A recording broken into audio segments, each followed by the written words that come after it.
గోరుచిక్కుడుకాయలతో ఎక్కువగా మనం ఫ్రై అనేది చేస్తూ ఉంటాం కదా. ఈరోజు అలా కాకుండా కొంచెం డిఫరెంట్గా శనగపప్పు గోరుచిక్కుడుకాయల మసాలా కర్రీ అనేది ప్రిపేర్ చేసుకున్నాం. ఇక్కడ నేను శనగపప్పుని ఒక హాఫ్ అన్ అవర్ ముందే నానబెట్టుకున్నాను. చూడండి మంచిగా నానిపోయింది కదా. అలాగే గోరుచిక్కుడుకాయలు కడిగి నీట్గా క్లీన్ చేసి తీసుకున్నానండి. వీటిని ఇప్పుడు నేను ఇలా చిన్న చిన్నగా పీసెస్ అయితే కట్ చేసుకుంటాను.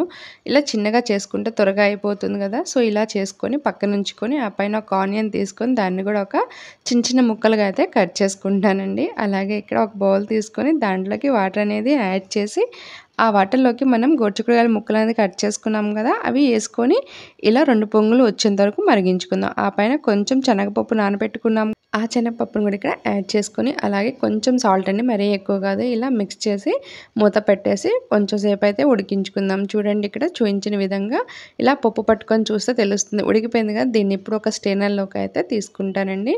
స్టెయినర్ కింద ఒక గిన్నె పెట్టాను, సో నీళ్ళన్నీ దాంట్లోకి వెళ్ళిపోతాయి కదా. ఇలా స్టెయినర్లోకి తీసుకొని పక్కన ఉంచుకుంటాను. ఆ పైన ఒక కళాయి తీసుకుంటాను, దాంట్లోకి కొంచెం పల్లీలు అలాగే కొంచెం కొబ్బరి అనేది యాడ్ చేసుకున్నానండి. అలాగే 2 టేబుల్ స్పూన్ నువ్వులు అనేది యాడ్ చేసి ఇలా మిక్స్ చేస్తూ కొంచెం ఫ్రై చేసుకుంటాను. ఇలా కొంచెం ఫ్రై అయిన తర్వాత ఇక్కడ చిన్న మిక్సీ జార్లోకి అయితే యాడ్ చేసుకుంటున్నానండి. ఆరిపోయినాయి కాబట్టి ఇలా యాడ్ చేసుకొని కొంచెం వాటర్ వేసుకొని మూత పెట్టేసి ఇలా పేస్ట్లా అయితే గ్రైండ్ చేసుకుంటాను. అలాగే ఇక్కడ కళాయిలో కొంచెం ఆయిల్ అనేది యాడ్ చేసుకున్నానండి. అది వేడైన తర్వాత ఇక్కడ అల్లం వెల్లుల్లి పేస్ట్ అనేది యాడ్ చేసి ఇలా పూర్తిగా కొంచెం ఫ్రై అయిన తర్వాత కట్ చేసుకున్న ఉల్లిపాయ ముక్కలు అలాగే చిటికెడ పసుపు, హాఫ్ టీ స్పూన్ ధనియాల పౌడర్ అలాగే 1 టేబుల్ స్పూన్ కారం అనేది యాడ్ చేసుకుంటున్నాను. అలాగే టేస్ట్ తగ్గట్టుగా సాల్ట్ అనేది యాడ్ చేసుకొని ఇక్కడ మిక్స్ చేస్తూ కొంచెం సేపు అయితే ఫ్రై చేసుకుంటానండి. ఆ పైన ఫ్రై అయిన తర్వాత ఇందాక మనం గ్రైండ్ చేసి పెట్టుకున్నాం కదా పేస్ట్, ఆ పేస్ట్ని కూడా యాడ్ చేసి ఇలా మిక్స్ చేస్తూ కొంచెం సేపు అయితే ఫ్రై చేసుకుంటానండి.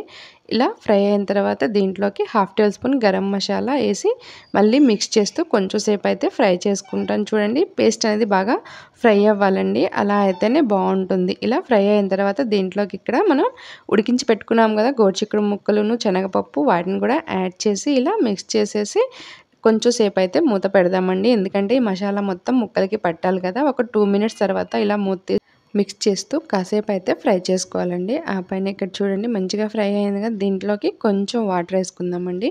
ఆల్రెడీ అన్ని ముక్కలు పప్పు ఉడికిపోయి ఉన్నాయి కదా, సో కొంచెం వాటర్ వేసుకుంటే సరిపోతుంది.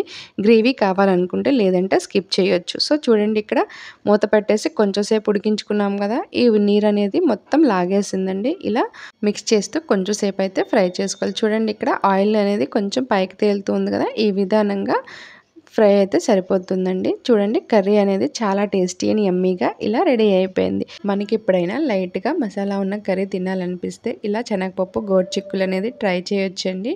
అలాగే మీరు కూడా ట్రై చేసి ఎలా కుదిరిందో కామెంట్ రూపంలో అయితే తెలియచేయండి. అలాగే లైక్ చేయండి, షేర్ చేయండి, అలాగే సబ్స్క్రైబ్ కూడా చేసుకోండి.